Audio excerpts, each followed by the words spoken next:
The rattlesnake's warning came too late, striking just as Scarlett Hammond's mare reared violently at the canyon's crumbling edge, and she felt herself flying backward through the hot Arizona air with nothing but rock and sky spinning around her.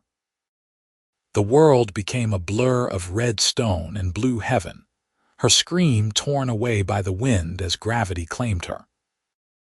She hit an outcropping 20 feet down with a sickening crack that sent white-hot pain shooting through her leg, then tumbled another 10 feet before a twisted juniper tree caught her fall, its gnarled branches holding her suspended above a chasm that dropped at least 200 feet more to the canyon floor below. Scarlett gasped, unable to draw a full breath, her ribs screaming in protest. She tried to move and instantly regretted it as the branches beneath her creaked ominously. Blood trickled down her temple, warm and sticky in the harsh June sun of 1878. Her leg hung at an angle that made her stomach turn, and she knew without looking that it was broken badly. The juniper tree swayed with her weight, its roots barely clinging to the canyon wall, and she realized with cold terror that any movement might send both her and the tree plummeting to the rocks far below. "Hold on." The voice came from above, deep and urgent, and Scarlett tilted her head back carefully to see a figure silhouetted against the brilliant sky. A man was already swinging down from the rim, his boots finding purchase on the narrow ledges with the confidence of someone who had climbed these rocks before. "Do not move, you hear me. Stay absolutely still." Scarlett wanted to laugh at the absurdity of the instruction, as if she had any intention of moving, but her throat was too dry and the pain too intense. She watched through hazy vision as the cowboy descended with careful precision, his dark hair visible beneath his hat as he drew closer. He wore dusty leather chaps over worn denim, and a rope was coiled around his broad shoulders. "My horse," she managed to croak out, thinking of Duchess somewhere up on the rim. "Your horse is fine," the man said, not breaking his concentration as he navigated a particularly tricky section of rock face. "She is standing 20 feet back from the edge looking guilty as sin. You just focus on staying conscious." He was closer now, and Scarlett could make out his features. He had a strong jaw darkened with several days' worth of stubble, and his eyes were an intense gray that seemed to assess everything at once. Those eyes swept over her injuries with practiced efficiency, and she saw his mouth tighten into a grim line. "My name is Harrison Hayes," he said, his voice deliberately calm as he positioned himself on a ledge just above her precarious perch. "I am going to get you out of this, miss, but I need you to trust me completely. Can you do that?" Scarlett nodded, then winced as the movement sent fresh waves of agony through her skull. "Scarlett Hammond," she whispered, "from Oregon City." "Long way from Oregon," Harrison observed, uncoiling the rope from his shoulders. He secured one end around a sturdy rock formation, testing it multiple times with his full weight before he seemed satisfied. "What brings a woman from Oregon to the Arizona territory?"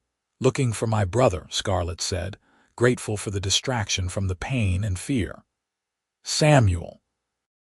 He came out here 2 years ago to work the copper mines near Jerome. Stopped writing 6 months back." Harrison's expression softened slightly. "Jerome is rough country. Mining towns usually are." He was rigging something with the rope now, creating what looked like a harness. "I am going to lower myself down to you, and then I am going to tie this rope around both of us. That leg of yours is broken, probably in more than one place, and moving you is going to hurt like hell. But staying here is not an option because this tree is not going to hold much longer." As if to emphasize his point, the juniper gave another ominous creak, and a shower of dirt and pebbles cascaded down from its roots. Scarlett's heart hammered against her bruised ribs. "I am ready," she said, though she was not sure she was. Harrison lowered himself down with careful control, until he was perched beside her on the tree itself, distributing his weight with the skill of a man who understood physics and survival in equal measure. Up close, she could see the sun-weathered lines around his eyes, the capable strength in his hands as he worked the rope around them both. He smelled of leather and sage and honest sweat. "This is going to be the hard part," he said quietly, his face very close to hers now. "I need to lift you off this tree, and when I do, you are going to feel every bit of that broken leg. You can scream if you need to. Nobody out here but us and the buzzards."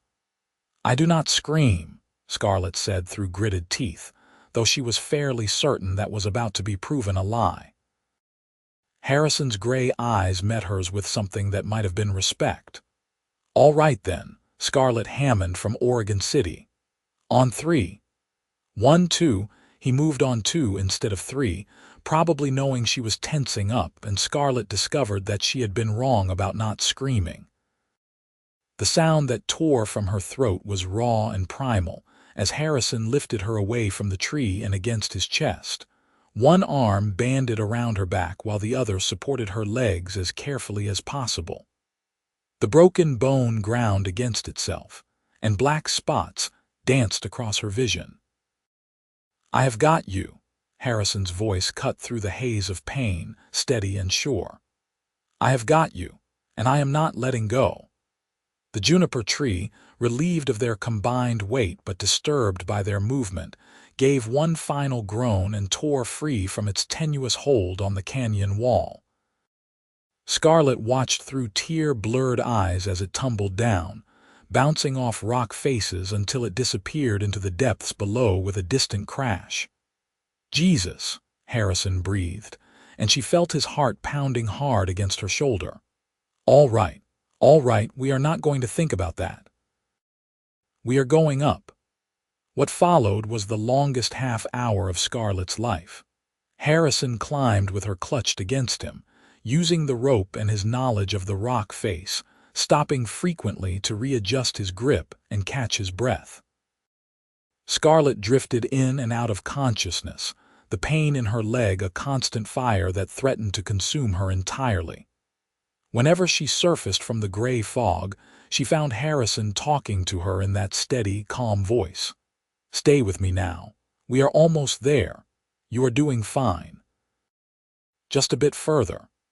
She became aware of other sensations beyond the pain, the solid strength of his body, the way his arms never wavered despite the strain, the careful way he protected her injured leg from bumping against the rocks, the determination in every movement he made. When they finally reached the top, Harrison hauled them both over the rim and collapsed onto solid ground with Scarlett still held protectively against his chest. For a long moment, they just lay there breathing hard, the hot Arizona sun beating down on them. "You all right?" Scarlett asked, which seemed ridiculous given her condition, but Harrison let out a breathless laugh. "You are something else, Miss Hammond," he said, carefully sitting up with her still cradled in his lap. "Most women I have pulled out of canyons are having hysterics by this point." "How many women have you pulled out of canyons?"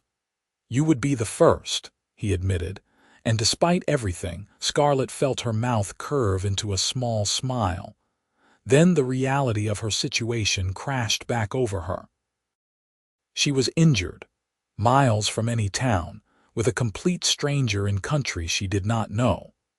Her medical supplies were in her saddlebags, assuming Duchess had not run off entirely, and that broken leg needed setting soon before it healed wrong. "We need to get you to a doctor," Harrison said, reading her thoughts. "Nearest one is in Prescott, but that is a day's ride from here, and you are not going to make it that far without proper splinting at the very least." He studied the angle of the sun, calculating. "My ranch is 3 hours north. It is not much, but I have got supplies there, and I have set broken bones before, both human and animal. We can stabilize you there, let you rest a bit, then make the trip to Prescott in a few days when you are stronger." Scarlett did not see that she had much choice. The alternative was to attempt to reach Prescott now and likely pass out from pain and shock somewhere along the trail, which would do neither of them any good. "Your ranch," she agreed, "but I need my horse and my things." Duchess, as Harrison had reported, was standing well back from the canyon edge, reins trailing and looking thoroughly ashamed of herself. Harrison retrieved the mare with gentle words and careful movements, then fashioned a travois from young saplings and rope, padding it with saddle blankets. Getting Scarlett onto it was another special kind of agony, but she bit down on a strip of leather Harrison offered and made it through without passing out. "That is the worst of it done," Harrison said, though they both knew that was probably a lie. He tied the travois to his own horse, a big bay gelding with kind eyes and steady nerves, then mounted up with Duchess's reins in hand. "Try to rest if you can. I will get us there as quick and smooth as possible." The journey north was a haze of pain and heat and dust. Scarlett watched the landscape change from Red Canyon country to rolling hills dotted with juniper and pinyon pine. Harrison stopped twice to give her water and check her bandages, his hands gentle despite their calluses. She learned that he had been riding the boundary of his property when he heard her scream, that he had been ranching this land for 5 years, that he had come west from Texas after the war. "The big war?" Scarlett asked, her voice slurred with exhaustion. "The only war that matters to folks my age," Harrison said quietly, and something in his tone told her not to press further. The Hayes Ranch, when they finally reached it, was modest but well-maintained. A sturdy adobe house with a covered porch, a barn and several corrals, a windmill turning lazily in the afternoon breeze. Harrison pulled up at the house and was off his horse in a heartbeat, carefully untying the travois.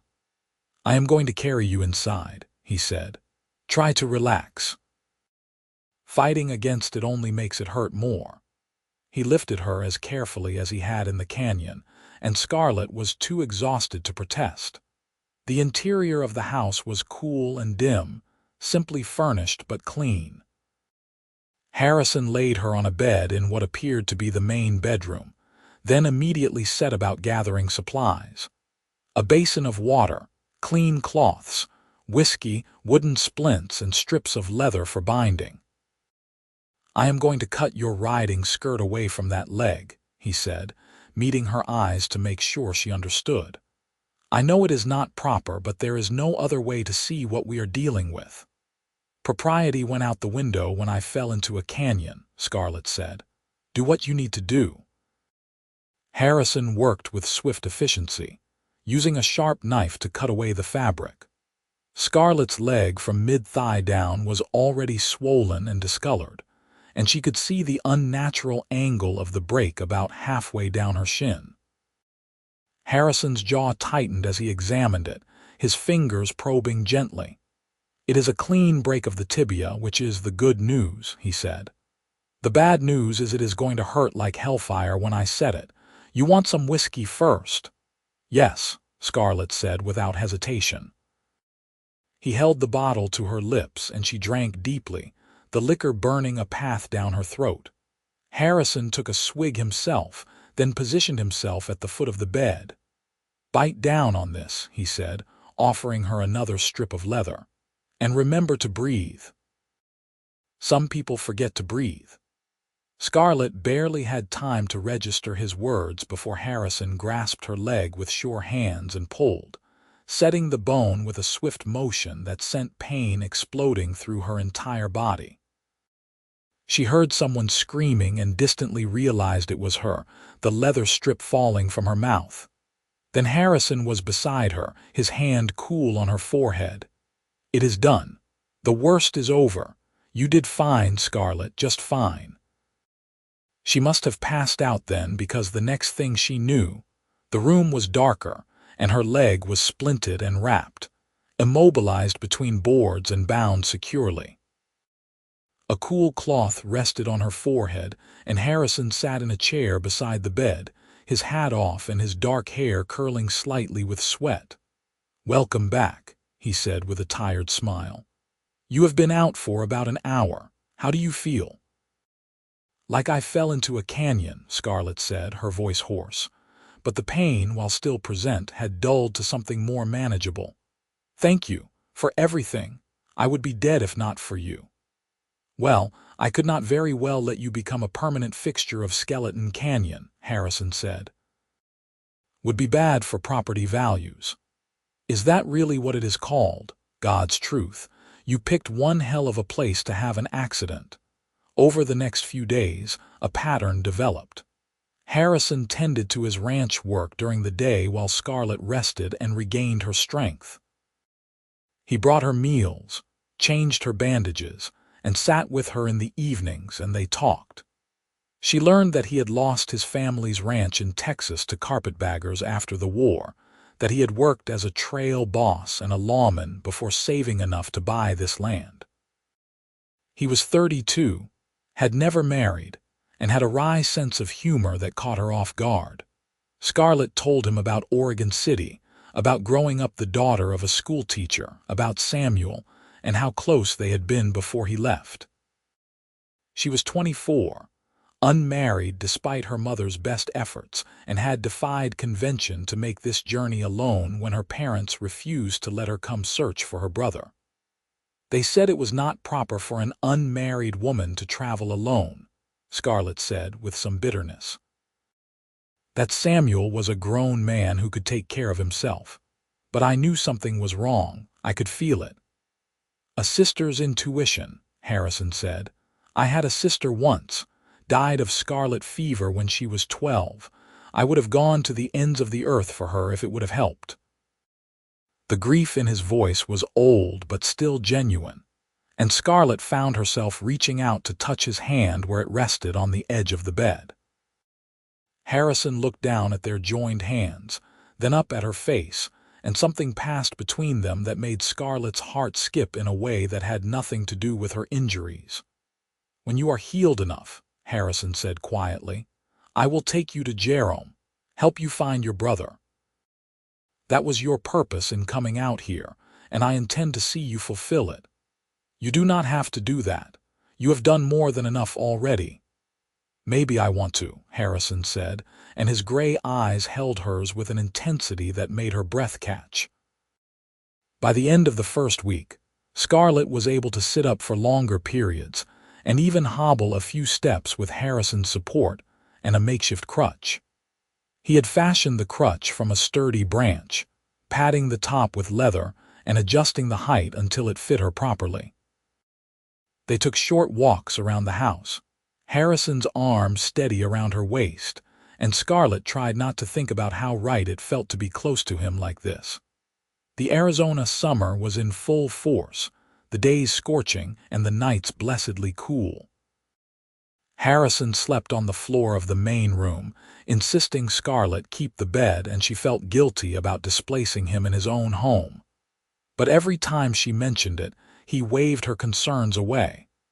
"You need proper rest to heal," he would say. "The floor never killed anybody."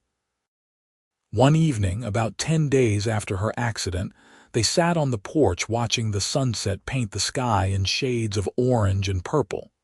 Scarlett's leg was propped on a stool, and Harrison sat in the chair beside her, a cup of coffee in his hands. "Tell me something," Scarlett said. "Why do you stay out here alone? This is good land, a good ranch, but there is no one else around for miles." Harrison was quiet for a long moment, watching the sun sink toward the distant mountains. "I guess I got used to being alone after the war," he finally said. "Lost too many people I cared about. It seemed easier not to risk caring again." "That is a lonely way to live." "It is," Harrison agreed, "but it is safe." Scarlett turned to look at him, really look at him. This man who had climbed down a canyon wall to save a stranger, who had set her broken leg with his own hands, who had cared for her with a gentleness that belied his rough exterior. "Safety is overrated," she said softly. Harrison met her gaze, and the air between them suddenly felt charged with possibility. He reached out slowly, giving her time to pull away, and tucked a strand of dark hair behind her ear. His thumb lingered on her cheek. "You are making it very hard to maintain my safe distance, Miss Hammond," he said, his voice rough with emotion. "Good," Scarlett whispered. And then Harrison was leaning in and his lips were on hers, warm and sure and tasting of coffee and something indefinably him. The kiss was gentle at first, questioning, but when Scarlett responded by reaching up to touch his face, it deepened into something that made her forget all about her broken leg and bruised ribs. When they finally broke apart, both breathing hard, Harrison rested his forehead against hers. "This complicates things," he said. "Does it? You came out here to find your brother. Once you do, you will go back to Oregon City, and I cannot leave this ranch. It is all I have." "Let us worry about that when the time comes," Scarlett said, though his words had planted a seed of worry in her heart. "Right now, I just want this, whatever this is." Over the following days, something shifted between them. The careful propriety that had marked their interactions gave way to a tentative intimacy. Harrison held her hand as they sat together in the evenings. He kissed her goodnight before retiring to his makeshift bed. They talked about everything and nothing, learning each other's histories and hopes and fears. Scarlett found herself falling for this quiet, competent man who had saved her life. She loved the way his face softened when he smiled, the gentle way he handled the animals, the strength in his hands and the kindness in his heart. She loved how he never made her feel weak or helpless despite her injury, always treating her as an equal even as he cared for her needs. Harrison, for his part, seemed equally captivated. He brought her wildflowers from the hills, taught her how to whistle using a blade of grass, told her stories of his trail driving days that made her laugh until her ribs hurt. And the way he looked at her, like she was something precious and unexpected, made Scarlett feel more beautiful than any fancy dress or mirror ever had. 3 weeks after the accident, Scarlett was walking with only a slight limp, the bone healing straight and true thanks to Harrison's skill. They both knew what this meant. It was time to continue her journey to Jerome to search for Samuel. "We can leave day after tomorrow," Harrison said that evening, though he did not sound happy about it. "Give you another day to build up your strength. It is a hard ride to Jerome, 2 days at least, maybe 3 going careful." "You are still planning to come with me?" Scarlett asked, her heart lifting despite the circumstances. "Did you think I would send you off alone?" Harrison looked almost offended. "Not a chance. Besides, mining towns can be rough, especially for women on their own. You will need someone watching your back." They spent the next day preparing for the journey. Harrison packed supplies, checked over both horses, and made sure Scarlett had proper riding clothes that would not impede her still healing leg. He also strapped on a gun belt with a well-worn Colt revolver, and Scarlett noticed he had another rifle secured to his saddle. "You expect trouble?" she asked. "I expect nothing," Harrison said, "but I prepare for everything. That is how you survive out here." They set out at dawn on the 3rd day, heading northeast toward Jerome and the Verde Valley. The landscape was stunning, all red rocks and endless sky, but Scarlett found herself glancing at Harrison more than the scenery. He sat his horse with easy grace, and every so often he would look back to check on her, his expression softening when their eyes met. They rode through the heat of the day, stopping frequently to rest and water the horses. Harrison had plotted a route that followed creek beds and took advantage of shade whenever possible. He pointed out landmarks, told her the names of plants and animals they encountered, shared his knowledge of this harsh but beautiful land. That night, They made camp under a sky so full of stars that Scarlett felt like she could reach up and touch them. Harrison built a fire and cooked beans and bacon, and they ate sitting side by side on his bedroll. After the meal, Harrison remained close, his shoulder touching hers. "What will you do if we find your brother and he is all right?" Harrison asked quietly. "Will you go back to Oregon City then?" "I do not know," Scarlett admitted. "A month ago the answer would have been yes without hesitation, but now—" She trailed off, turning to look at him. "Now I am not so sure what I want." Harrison's hand found hers in the darkness. "I want you to stay," he said, the words seeming to cost him something. "I know I have no right to ask that. I am just a rancher scratching out a living on hard land. I cannot offer you the kind of life you had in Oregon City. But these past weeks with you have been the happiest I have been in longer than I can remember, and the thought of watching you ride away—" He stopped, swallowing hard.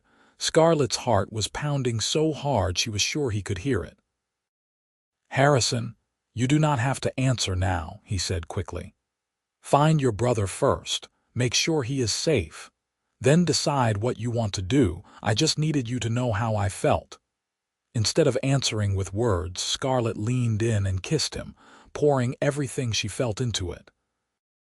Harrison responded immediately, his arms coming around her to pull her close, and for a long time there was nothing but the two of them and the crackling fire and the vast Arizona night. When they finally broke apart, Harrison looked at her with such raw emotion that Scarlett felt tears prick her eyes. "I am falling in love with you," he said simply. "Maybe already have fallen. Just thought you should know that too." "I love you," Scarlett said, and saying the words out loud made them feel even more real. "I do not know how it happened so fast, but I love you, Harrison Hayes." They held each other under the stars, and Scarlett felt a sense of rightness settle over her. Whatever tomorrow brought, whatever they found in Jerome, they would face it together. The second day of riding brought them into rougher country. The trail climbed steadily, and Scarlett could see evidence of mining operations in the distance. Stripped hillsides, the skeletal frames of processing equipment, dark gashes in the earth. As they drew closer to Jerome, they began encountering other travelers. Freight wagons hauling ore, hard-eyed men on horseback, even a stagecoach rattling past in a cloud of dust. Jerome itself was perched improbably on the side of Mingus Mountain, a chaotic jumble of buildings clinging to steep slopes. The sound of stamping mills echoed through the valley, and the air had a metallic tang to it. Harrison kept close to Scarlett as they rode into town, his hand never far from his gun. They found lodging at a boarding house run by a weathered woman named Mrs. Chen, who asked no questions when Harrison paid for 2 rooms. Once Scarlett was settled, they set out to find information about Samuel Hammond. The mining company offices were their first stop. A clerk with ink-stained fingers checked his records and shook his head. "Hammond, Samuel, worked for us until about 8 months back. Got injured in a cave-in, broke his arm bad. Healed up all right, but he decided mining was not for him anymore. Last I heard, he was working as a freight driver." Relief and frustration warred in Scarlett's chest. Samuel was alive, or at least had been 8 months ago. But where was he now? They spent the rest of the day asking questions, following leads that went nowhere. Nobody seemed to know where Samuel Hammond had gone, though a few people remembered him. "Good fellow," one bartender said. "Quiet, kept to himself mostly. Talked about his family back in Oregon sometimes." As evening fell, Harrison suggested they try the freight company in the morning when the office would be open. They returned to the boarding house, and Harrison walked Scarlett to her room. "We will find him," Harrison said, his hand warm on her shoulder.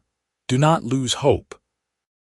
"I am not," Scarlett said, managing a smile. I've got you with me. That makes anything possible." Harrison kissed her softly, then reluctantly pulled away. "Get some rest. Tomorrow is a new day." But sleep did not come easily for Scarlett. She lay awake thinking about Samuel, about what might have happened to him, about Harrison and the impossible situation they found themselves in. She had told him she loved him, and she had meant it with every fiber of her being. But could she really stay in Arizona, in this hard land so far from everything she had known? And yet, when she thought about returning to Oregon City without Harrison, her heart rebelled. How could she go back to her old life knowing what she would be giving up? Knowing that the man she loved was here, alone on his ranch, probably thinking she had chosen safety over love. Morning brought no easy answers, but it did bring a breakthrough. The freight company manager, a grizzled man named Porter, recognized Samuel's name immediately. "Sam Hammond, sure, I remember him. Good driver, reliable, worked for me for about 5 months. Then one day he came in and said he was heading to Prescott, something about a letter he had gotten. That was 3 months back. Have not seen him since, though he said he would write if he found steadier work." "Did he mention what was in the letter?" Scarlett pressed. Porter scratched his beard. "Not specifically. But I got the impression it was about a job offer, something that sounded better than bouncing around in a freight wagon. Prescott, the territorial capital, and ironically the same town where Harrison had originally suggested taking Scarlett for a doctor." She looked at Harrison, who nodded. "One more ride," he said. "We have come this far." They left Jerome that afternoon, following the road northwest toward Prescott. It was another 2-day journey, and by now they had fallen into an easy rhythm of traveling together. Harrison was attentive to Scarlett's comfort, making sure she did not push too hard on her healing leg, and Scarlett found herself studying him when he was not looking, memorizing the line of his jaw, the way he sat his horse, the sound of his laugh. On the evening of the first day out of Jerome, they made camp beside a creek lined with cottonwood trees. After they had eaten, Harrison spread out his bedroll and pulled Scarlett down to sit beside him, her back resting against his chest and his arms around her waist. "Can I tell you something?" Scarlett said softly, "Anything." "I am scared, not of not finding Samuel. I think we will find him eventually, but I am scared of what comes after. I am scared of having to choose between the life I have known and the life I want." Harrison's arms tightened around her. "You do not have to decide anything right now." "But I do," Scarlett said, twisting to look at him. "Because every day I am with you, I fall more in love with you, and every day that passes makes the thought of leaving you more unbearable. So I need to know, Harrison. If I stay, if I choose you and Arizona and that ranch, what would that life look like? I need to know what I am choosing." Harrison was quiet for a long moment, his hand absently stroking her hair. "It would not be easy," he finally said. "Ranching never is. The work is hard and the money is unpredictable. We would have to build everything together, from the ground up. There would be long days and short nights and worries about drought and cattle prices. But we would have each other. I would love you and provide for you and protect you with everything I have. We would make a life together, Scarlett. A real life with roots and a future. Children if you wanted them. A home that was truly ours." Scarlett felt tears slip down her cheeks. "That is all I have ever wanted. Not the easy life or the comfortable life, but a real one, with someone who sees me as a partner, not just a decoration."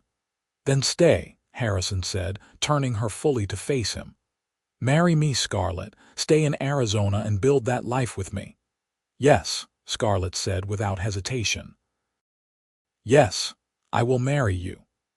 Harrison's kiss was deep and claiming, full of promise and passion. They held each other as the creek burbled beside them and the cottonwood leaves whispered overhead, and Scarlett felt a profound sense of peace settle over her. Whatever came next, she knew she had made the right choice. They reached Prescott late the following afternoon. It was larger than Jerome, more established with proper streets and substantial buildings.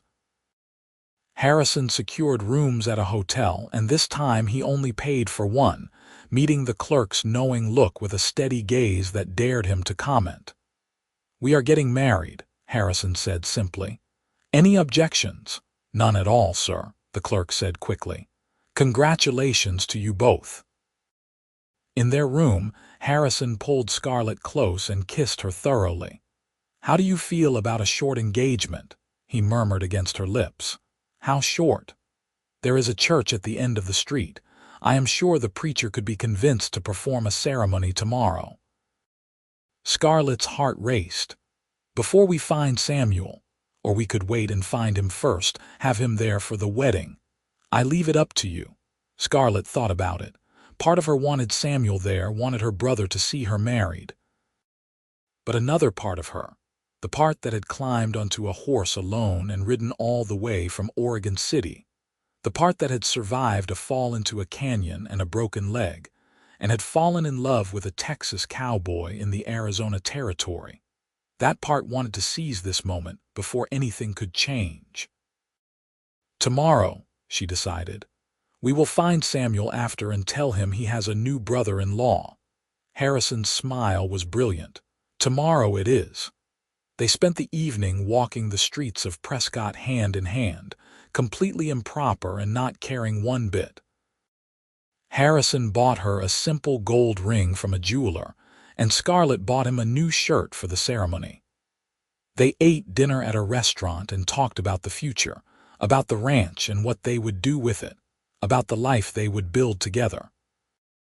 That night they lay together in the hotel bed, fully clothed but wrapped in each other's arms. "I never thought I would find this," Harrison said quietly in the darkness. "After the war, after everything, I thought I was too damaged, too closed off.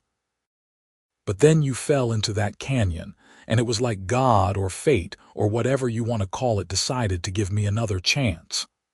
"I fell into a canyon and found my future," Scarlett said with a soft laugh. "That is not how I thought this journey would end." "How did you think it would end?" "Honestly, I thought I would find Samuel, make sure he was all right, and then go home to Oregon City and live out my days as a spinster schoolteacher, disappointing my mother." Harrison propped himself up on one elbow to look down at her. "A schoolteacher? You never mentioned that." "Because I never wanted it. It was what was expected, what was safe, but I always wanted more. Adventure, purpose, love." "Well, you are getting all three now," Harrison said, kissing her forehead. "Lucky for me, you are the adventurous type." The next morning dawned clear and beautiful. Scarlett wore the least travel-worn dress she had, and Harrison looked surprisingly handsome in his new shirt and his best trousers. They walked to the church together, and the preacher, a kindly man named Reverend Thompson, agreed to perform the ceremony with his wife and the church caretaker as witnesses. Standing before the altar with Harrison's hands holding hers, Scarlett felt a sense of absolute certainty. This was right. This was what she was meant to do, where she was meant to be. "Do you, Harrison James Hayes, take this woman to be your lawfully wedded wife?" Reverend Thompson asked. "I do," Harrison said, his gray eyes locked on Scarlett's face. "Today and every day after." "And do you, Scarlett Marie Hammond, take this man to be your lawfully wedded husband?" "I do," Scarlett said, her voice strong and sure. "With all my heart." "Then, by the power vested in me by the territory of Arizona, I now pronounce you husband and wife. Harrison, you may kiss your bride." Harrison cupped Scarlett's face in his hands and kissed her sweetly, and when they broke apart, they were both smiling so wide their faces hurt. They signed the marriage certificate, thanked the preacher and his wife, and walked out of the church as Mr. and Mrs. Harrison Hayes. Scarlett kept looking at the ring on her finger, hardly able to believe it was real. "How does it feel to be a married woman?" Harrison asked, tucking her hand into the crook of his arm as they walked. "Perfect," Scarlett said honestly. "How does it feel to be a married man?" "Like I am the luckiest man in the Arizona Territory," Harrison said. "Now let us go find your brother so I can officially meet my new brother-in-law." Finding Samuel turned out to be easier than expected. They started asking questions at the livery stable, and the owner directed them to the territorial government offices. "Sam Hammond.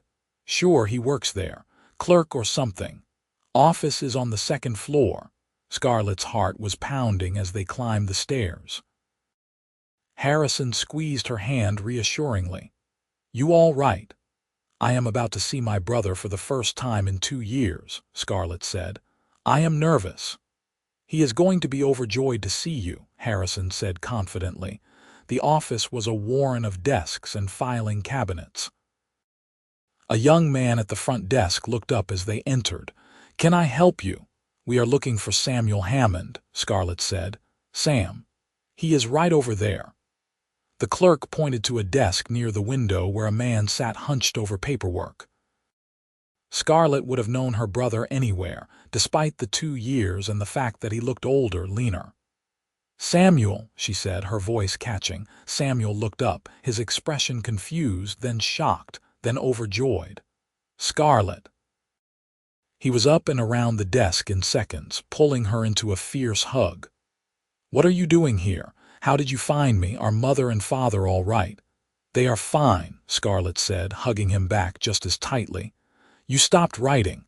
We were worried. I came to find you." "You came all the way from Oregon City?" Samuel pulled back to look at her in amazement. "Alone?" "Yes, well, not exactly alone anymore." Scarlett turned to Harrison, who had been hanging back to give them their moment. "Samuel, this is Harrison Hayes, my husband. We were married this morning." Samuel's jaw dropped. "Your husband, but I did not even know you were courting anyone." "It is a long story," Scarlett said with a laugh, "but I promise to tell you everything.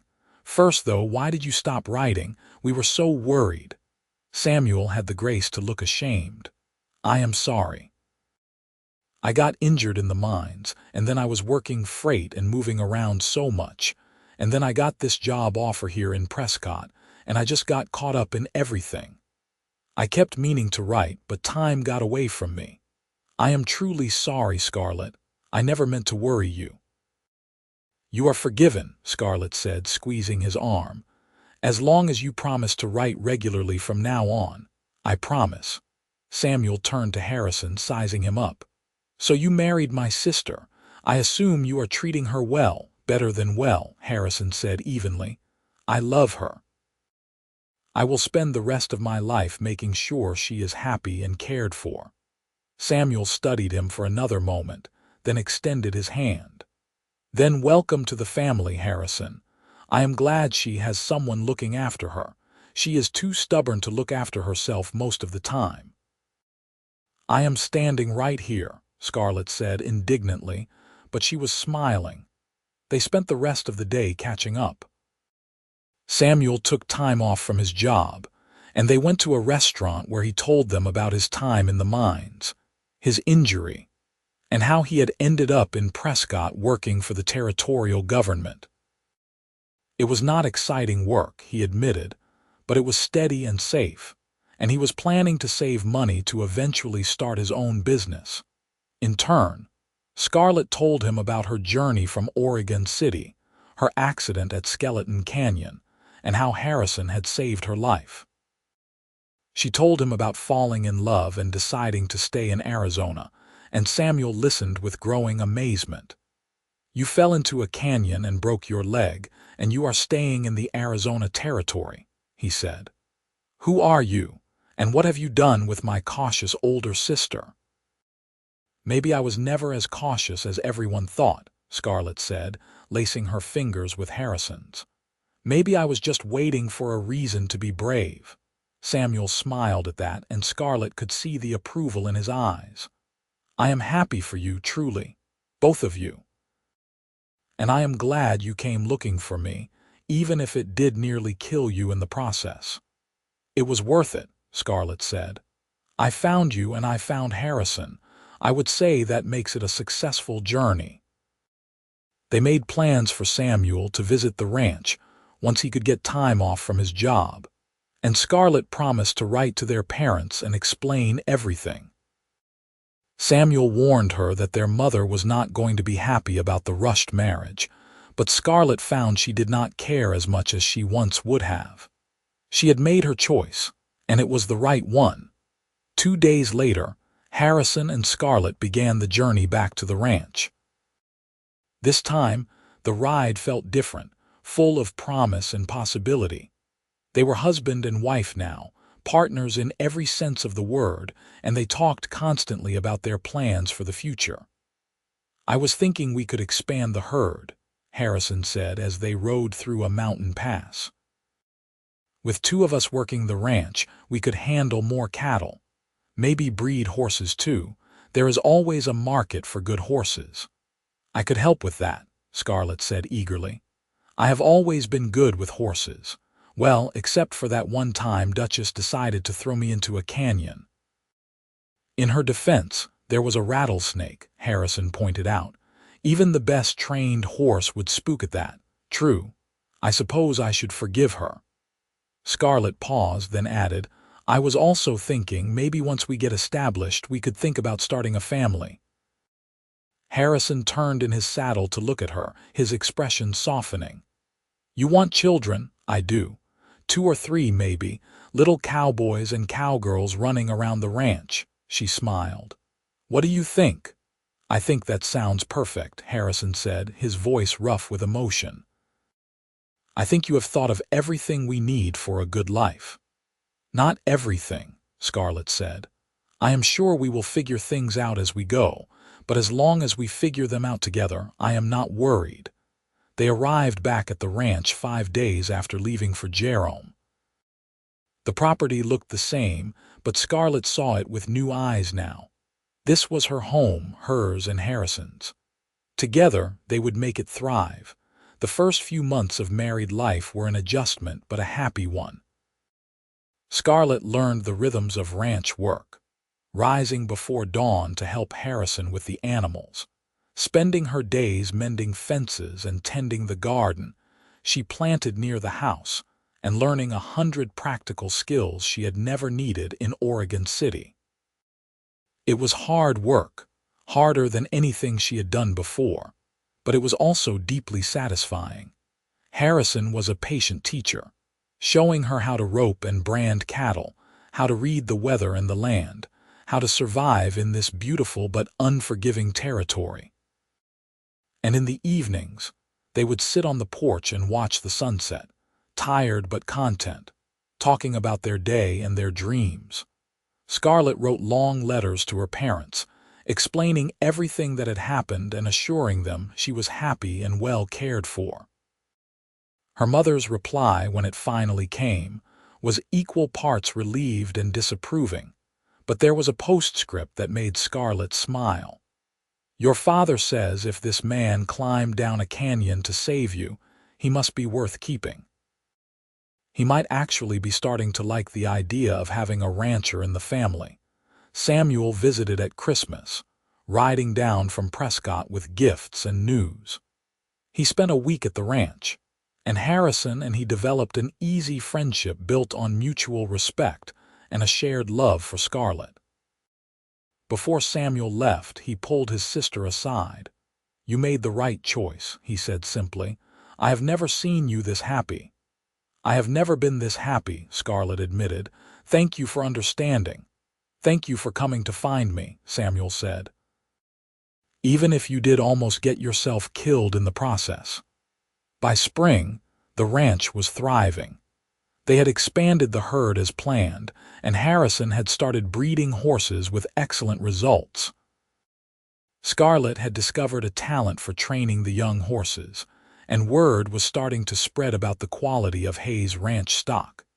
And then, on a warm April morning, Scarlett realized she had missed her monthly courses. She waited another month to be sure, then told Harrison the news as they sat together watching the stars. "I am pregnant," she said simply, watching his face. Harrison's expression went through a series of changes: shock, wonder, joy, and finally a fierce protectiveness. He pulled her close, one hand coming to rest gently on her still flat stomach. "A baby," he said in awe. "We are going to have a baby." "We are," Scarlett confirmed, her own voice trembling with emotion. "Are you happy?" "Happy," Harrison laughed, the sound full of pure joy. "Scarlett, I am beyond happy. I am ecstatic. I am terrified. I am grateful." He kissed her deeply. "I love you so much. Thank you for this, for everything." The pregnancy progressed smoothly. Harrison became even more protective, trying to prevent Scarlett from doing any heavy work, but she insisted on pulling her weight on the ranch for as long as she safely could.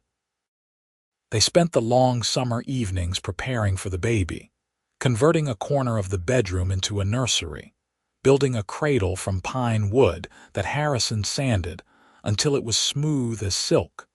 Samuel visited in August and was delighted to learn he was going to be an uncle. He brought practical gifts: baby clothes he had commissioned from a seamstress in Prescott, a beautiful quilt from a kind lady who worked in his office building, and a small stuffed horse that made Scarlett tear up. "Our child is lucky to have you as an uncle," she told her brother, hugging him carefully around her swollen belly. The baby came on a crisp October morning. Harrison rode like the wind to fetch the midwife from the nearest ranch, 10 miles away, and by the time they returned, Scarlett was well into labor. It was long and difficult, but Harrison never left her side, holding her hand and murmuring encouragement. When their son finally entered the world, red-faced and wailing, Harrison had tears streaming down his face. "He is perfect," he said in wonder, watching as the midwife cleaned the baby and wrapped him in soft cloth. "Scarlett, he is absolutely perfect." They named him Henry Samuel Hayes, after no one in particular, but with a name that seemed to fit. Henry had his father's gray eyes and his mother's dark hair, and from the first moment, he had both of them wrapped around his tiny finger. Parenthood was exhausting and wonderful and terrifying all at once. They took turns walking with Henry when he fussed at night, learning his rhythms and needs. Scarlett discovered reserves of strength and love she had not known she possessed, and Harrison proved to be a tender, devoted father.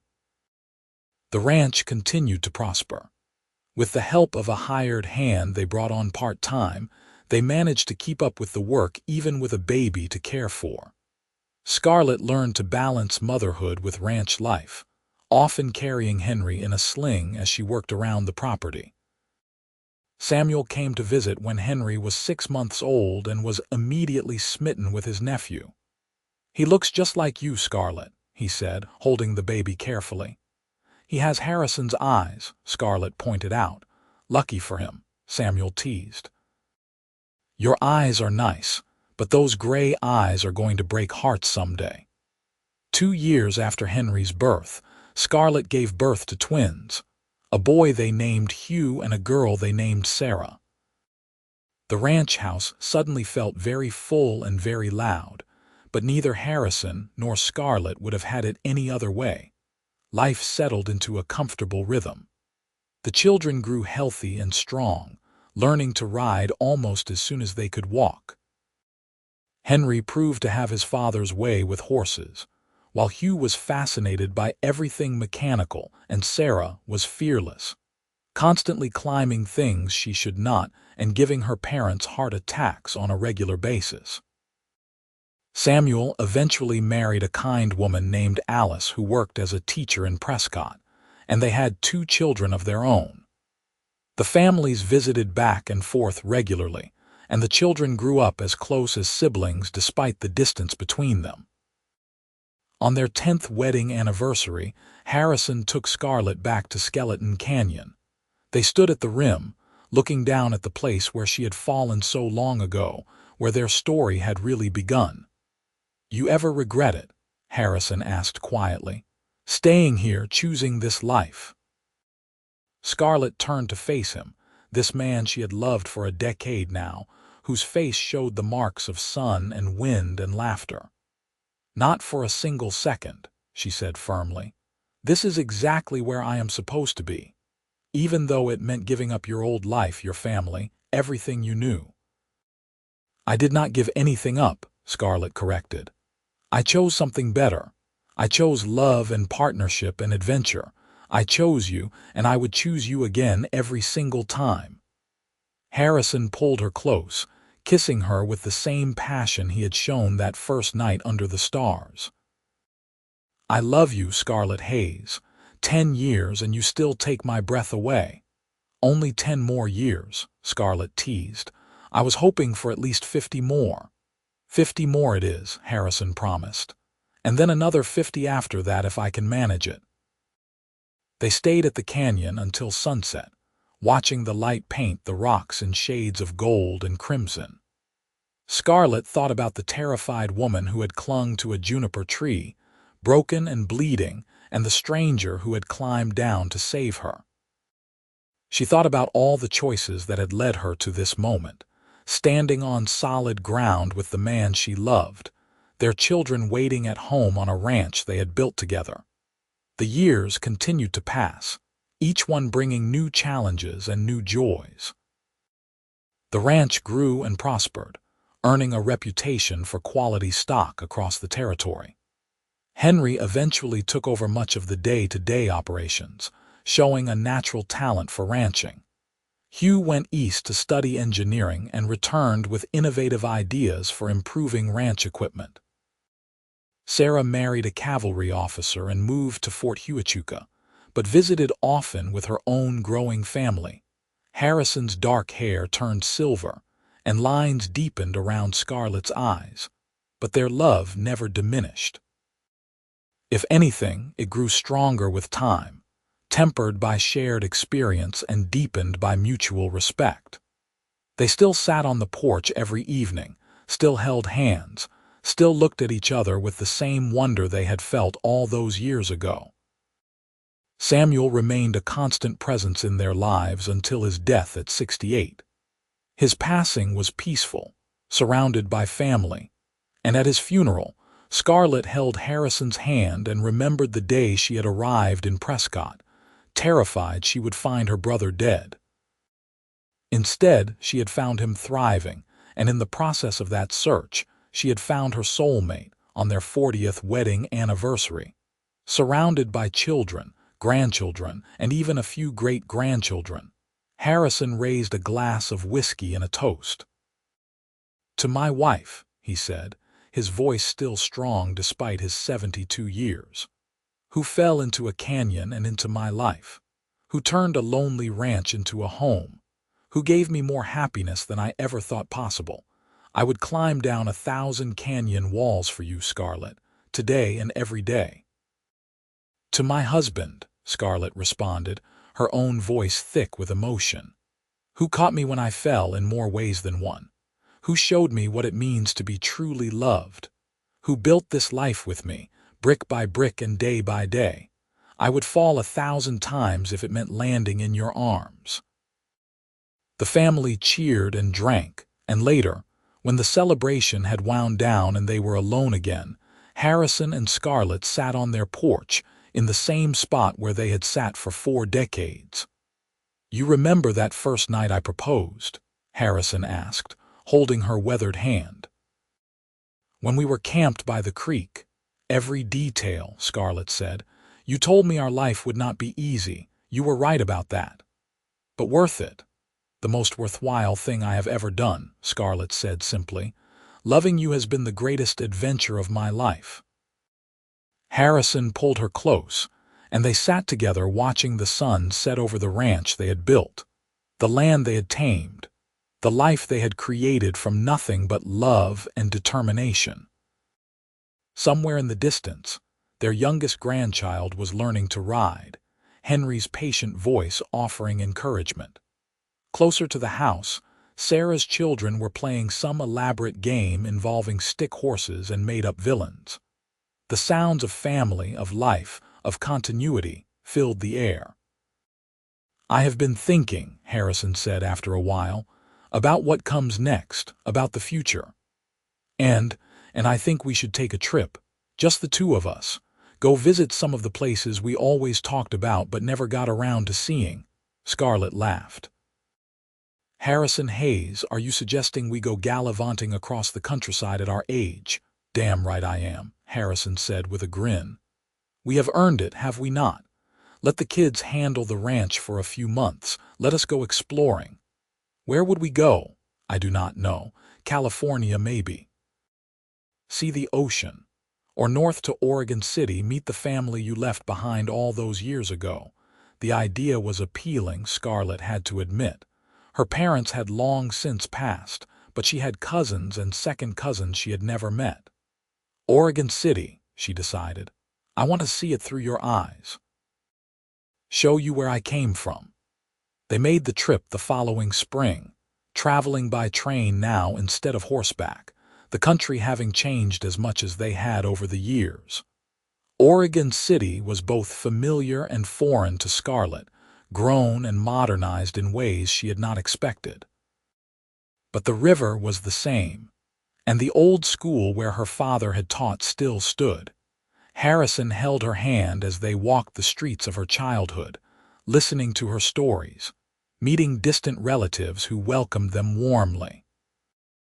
And when they returned to Arizona, to their ranch and their family, Scarlett felt a sense of completion, as if a circle had been closed. The final years of their lives were peaceful ones. They spent their days surrounded by the family they had created, their evenings on the porch they had worn smooth with decades of sitting. They told stories to their grandchildren about the old days, about rattlesnakes and canyons and falling in love against all odds. Harrison passed first, dying peacefully in his sleep at the age of 81. Scarlett was holding his hand when he went, and her last words to him were the same words she had spoken on their wedding day. "I love you with all my heart." She lived another 3 years, tended by her children and grandchildren, still sharp of mind if not body. On quiet evenings, visitors would find her on the porch, looking out over the ranch with a smile on her face, as if she could see Harrison there, waiting for her. When Scarlett Hammond Hayes passed away at the age of 77, she was laid to rest beside her husband on a hill overlooking their ranch. The headstone was simple, bearing both their names and a single line: "They fell in love and built a life."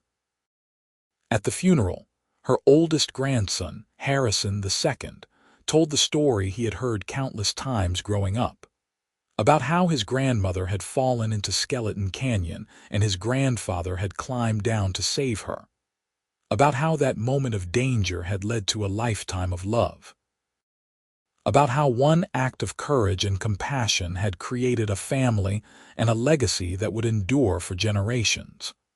They were extraordinary people, young Harrison said, looking out at the assembled crowd of descendants. But they would have said they were just ordinary folks who loved each other and worked hard. I think that was their secret. They did not wait for extraordinary circumstances to live extraordinary lives. They created those lives together, one day at a time, one choice at a time, one moment of love at a time.